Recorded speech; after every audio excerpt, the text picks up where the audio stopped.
Hello everyone, हाय। कैसे हैं आप सब लोग दोस्तों। मेरा नाम है उर्वशी जोशी और ये है मेरा चैनल 333 हाई प्रीस्टेस।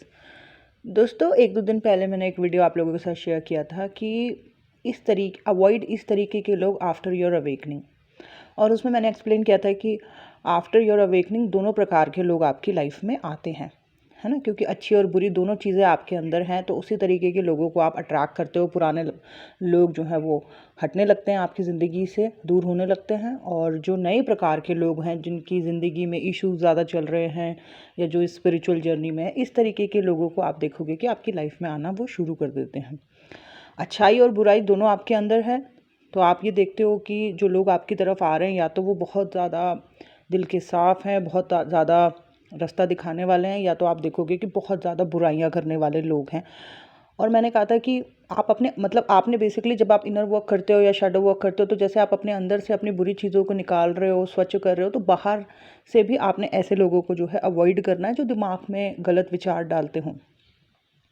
बिकॉज अगर आप ऐसे लोगों के साथ आगे बढ़ोगे तो आपकी स्पिरिचुअल जर्नी में बहुत बाधा आएगी। ये मेरी खुद का मैंने अपनी ज़िंदगी में देखा है। मेरे फादर जब अवेकनिंग के प्रोसेस में थे, जब मैं छोटी थी, तो उनको सिंक्रोनिसिटीज़ होती थी। उनको 222, 555 और सपने में दिखते थे, और बहुत नंबरों के प्रति उनका बहुत ज़्यादा आकर्षण हो रहा था उस वक्त। वो बहुत बात करते थे और बहुत कुछ लिखते रहते थे, अपनी डायरियों में भर देते थे। तो उस वक्त वो बहुत सेंसिटिव हो रखे थे, और मुझे याद है कि हमारे एक रिलेटिव जो हैं वो बहुत ही ज़्यादा चालाक थे। मेरे फादर उनको पसंद करते थे और उनके घर जाते थे, और जब भी वो उनके घर से वापस आते थे वो घर आके बहुत ज़्यादा कलेश करते थे, दुखी होते थे, बहुत स्ट्रेस हो जाते थे।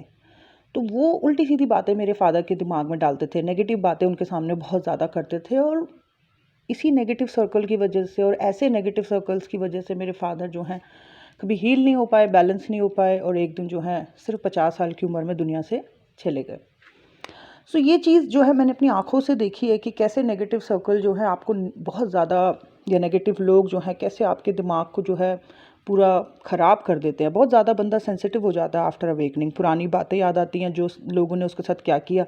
ये सारा ज्वालामुखी वैसे ही फट रहा होता है, और उसके ऊपर कोई नेगेटिव बातें सिखाने वाला अगर आपको मिल जाए तो पर्सन और भी ज़्यादा स्ट्रेस होने लग जाता है। तो ऐसे सर्कल से, ऐसे लोगों से, ऐसे चैनल से, ऐसे यूट्यूब प्रोग्राम, इन सब चीज़ों से दूर रहना है। ठीक है, पॉजिटिविटी के साथ कनेक्ट रहना है बस। तो मैंने ये शेयर किया था, और तब 2-4 लोगों ने मुझे नीचे कमेंट किया कमेंट बॉक्स में कि मैडम, अगर घर के लोग ही बहुत ज़्यादा नेगेटिव हों तो कैसे करें अवॉइड इनको।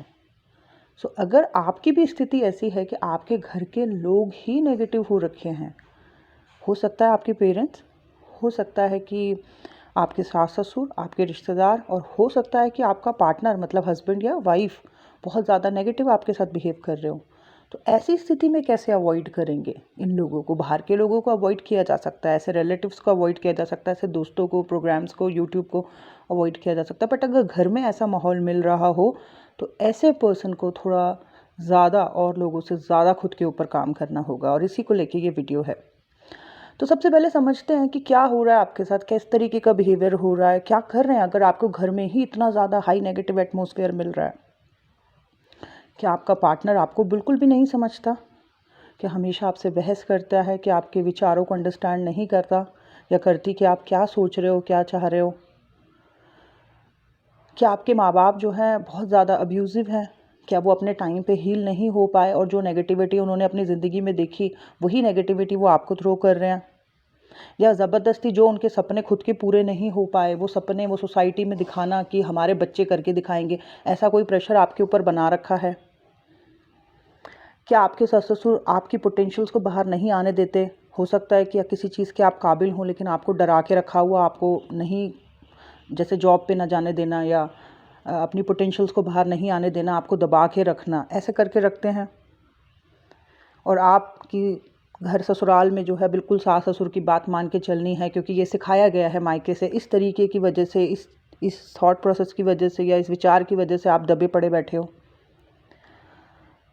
तो हो सकता है कि बहुत ज़्यादा नेगेटिव एटमॉस्फेयर हो, कि हस्बैंड या वाइफ बिल्कुल भी नहीं समझती, आपका बिल्कुल भी ध्यान ना रखती हो या रखता हो, आपके विचारों को बिल्कुल भी अंडरस्टैंड ना करता हो, कोई कंपैटिबिलिटी बिल्कुल भी ना हो, ज़ीरो लेवल की हो, है ना।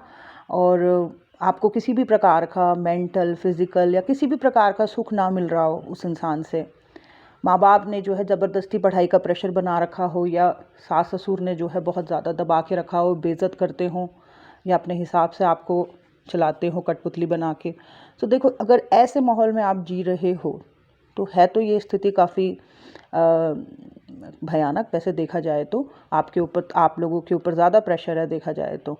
बट इस माहौल से निकलने के लिए या इस नेगेटिविटी में डील करने के लिए सिर्फ एक ही समाधान है जो मैं आप लोगों के साथ शेयर करूँगी, और वो समाधान ये है कि देखो, सबसे पहली बात कि आप ये जो भी आपका माहौल बना हुआ है, चाहे वो पार्टनर की तरफ से है, पेरेंट्स की तरफ से है, या फिर ससुराल वालों की तरफ से है, ये जो भी एक एटमॉस्फेयर बना हुआ है, इसमें ना आप दब गए हो बहुत ज़्यादा, आप पीड़ित हो रहे हो, आपकी वाइब्रेशन काफ़ी लो हो गई है।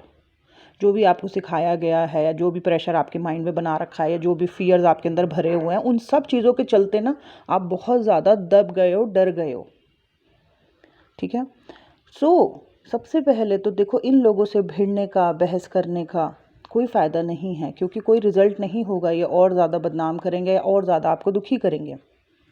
ठीक है, और ज़्यादा आपको जो है गलत साबित करेंगे। तो इन लोगों से भिड़ना बिल्कुल भी नहीं है, बहस नहीं करनी, कभी भी लड़ाई झगड़ा नहीं करना है। ऐसे माहौल में अगर आप जी रहे हो तो आपको सिर्फ़ और सिर्फ अपने फ़ियर के ब्लॉक को हटाना है। ठीक है, गिल्ट की एनर्जी से ऊपर उठना है, अपने पैरों पे खड़ा होना है, अपनी क्रिएटिविटी पे वर्क करना है। ओवरऑल मतलब ये है कि आपकी वाइब्रेशन जो इस वक्त लो हो रखी है, बिलो 100 हो रखी है, हॉकिंस का जो स्केल है आप उसको देखो, एनर्जी वाइब्रेशन चार्ट जो है आप उसको देखो, आपको खुद पता चलेगा कि आपकी energy because of this atmosphere below 100 हो गई है। ठीक है, और उसी की वजह से आप जो है कार्मिक चीज़ें आपके ऊपर हावी हो रही हैं। अब क्या करना है? अब आपको क्या करना है, जितना आपके दिमाग में भरा हुआ है, जो भी दुख आपने देखे अपनी ज़िंदगी में, या जो भी प्रेशर आपके ऊपर हो रखा है, जितना भी आपको सताया गया है, मैं तो एक ही सोल्यूशन दूंगी, आप उन सारी विचारों को एक कागज़ पे लिखो और फिर उसको जला दो। राइट एंड बर्न थेरेपी के थ्रू उन सारे इमोशंस को भर दो लिख के, ठीक है, कागज़ों पे, और फिर उन सब को जला दो और बोलो कि I am releasing all these things from my mind, from my subconscious. आज मैं निकालती हूँ क्योंकि मुझे न्यू बिगनिंग करनी है। आज मैं निकालता हूँ क्योंकि मुझे न्यू बिगनिंग करनी है। मैं इसमें नहीं फंसी रह सकती, मैं इसमें नहीं फंसा रह सकता। और उसके बाद आप जो है ना, डेली 3 से 4 पॉजिटिव एक्टिविटीज़ करना शुरू करो। आप लगातार 3 महीने तक करो, उसके बाद वो हैबिट बन जाएगी। इस दौरान आप किसी भी नेगेटिव प्रोग्राम को नहीं देखना, नेगेटिव लोगों के संपर्क में नहीं रहना, घर में अगर कुछ चुगलियाँ बुराइयाँ हो रही हैं तो उसमें नहीं बैठना। ठीक है, और सिर्फ पॉजिटिव एक्टिविटीज़ को करते रहना है। एक दिन में कम से कम 2 से ढाई घंटे आप खुद की जो चीज़ें आपको अच्छी लगती हैं, पॉजिटिव करती हैं, उन सब में इन्वेस्ट करना है। फॉर एग्ज़ाम्पल, आप डेली एक्सरसाइज करो या वॉकिंग करो, अच्छे लोगों से बात करो, अच्छी किताबें पढ़ो, और जो भी आपको अच्छा लगता है आप उसको ज़रूर करो। 3 महीने तक जब आप लगातार ये चीज़ें करोगे ना, आप खुद ही देखोगे कि एक अलग प्रकार की पॉजिटिविटी आपके अंदर फ्लो कर रही है, कॉन्फिडेंस बढ़ रहा है, और फिर आपको ना अपने अंदर ही बड़ा स्ट्रॉन्ग फील होना शुरू हो जाएगा, और आप पीछे देखोगे अपने आप को कि अरे मैं ही थी वो जो ऐसे पहले दबी पड़ी थी, इतनी घबराई पड़ी थी, इतनी फियर में हो रखी थी। अब आपका जो है ना गला भी, जो आपका थ्रोट भी थोड़ा थोड़ा ब्लॉक था, वो भी अब खुलेगा। और सबसे बड़ी बात कि ये जो लोग आपको डराते थे, ये जब आपके अंदर परिवर्तन देखेंगे ना, तो ये भी सोच समझ के आपसे बात करेंगे, आपको रिस्पेक्ट देना शुरू करेंगे। ठीक है, और आप धीरे धीरे देखोगे कि जब आप 3 महीने से आगे और लगातार करते जा रहे हो, सेल्फ वर्क, सेल्फ लव में हो आप कंप्लीटली, तो आप आगे वाले टाइम में देखोगे कि यूनिवर्स भी आपको बहुत मदद कर रहा है। आप किसी भी चीज़ के लिए ट्राई कर रहे हो, वो चीज़ हो रही है, मिरेकल्स होने शुरू होंगे। पता है, ये चीज़ मैंने अपनी लाइफ में 1 नहीं, 2 नहीं, 3 से 4 बार देखी है कि जब भी मैंने खुद के ऊपर काम किया है, मैंने ये देखा है कि मिरेकल्स होते हैं। मैं जो चीज़ चाहती हूँ वो चीज़ अपने आप होने लगती है मेरे को, मतलब ऐसे जैसे यूनिवर्स गिफ्ट कर रहा है कि तुमने बहुत मेहनत करी थी तो ये तुम्हारा गिफ्ट है। तो सिचुएशन कितनी भी हार्ड हो, आपने बस ये समझ लो कि आपने सिर्फ खुद के ऊपर काम करना है, ओवर थिंकिंग में नहीं रहना। जस्ट काम करते रहो, ठीक है। सो बस मेरे को यही सोल्यूशन पता है कि अगर आपके घर में ही नेगेटिविटी का एटमॉस्फेयर बहुत ज़्यादा भयानक है या है बहुत ज़्यादा तगड़ा, तो आपने सिर्फ उन चीज़ों से या उस नेगेटिविटी से ऊपर उठने के लिए, अपने आप को पॉजिटिविटी में लाने के लिए जो है सिर्फ सेल्फ लव पे और सेल्फ वर्क पे काम करना है। जो आपकी लो वाइब्रेशन कर दी है इन सभी लोगों ने, आपने उस वाइब्रेशन को ऊपर उठाने के लिए 3 से 4 एक्टिविटी डेली करनी है, जिसमें आप अच्छी किताबें पढ़ सकते हो, अच्छे लोगों को सुन सकते हो, डेली एक्सरसाइज कर सकते हो, पूजा पाठ कर सकते हो, अच्छे लोगों के संपर्क में रह सकते हो और इस दौरान नेगेटिव लोगों से बिल्कुल दूर रहना है। घर के लोग अगर बात कर रहे हैं उन्हें करने दो, उनमें ज़्यादा मत बैठो, उनके साथ बहस करके अपनी एनर्जी को बिल्कुल वेस्ट मत करना। सो बस दैट्स इट, ये था मेरा आज का वीडियो। आई होप आप लोगों को अच्छा लगा और समझ आया हो। अगर कोई मेरा वीडियो देख रहा है और उसके हालात ऐसे हैं तो यही सोल्यूशन है, इसके अलावा कोई सोल्यूशन नहीं है। सिर्फ खुद पे वर्क करके, खुद को फियर से बाहर ला के, खुद की वाइब्रेशन को हाई करके ही आप चेंजेस ला सकते हो अपने जीवन में। सो बस ये था मेरा आज का video. Bye bye, take care.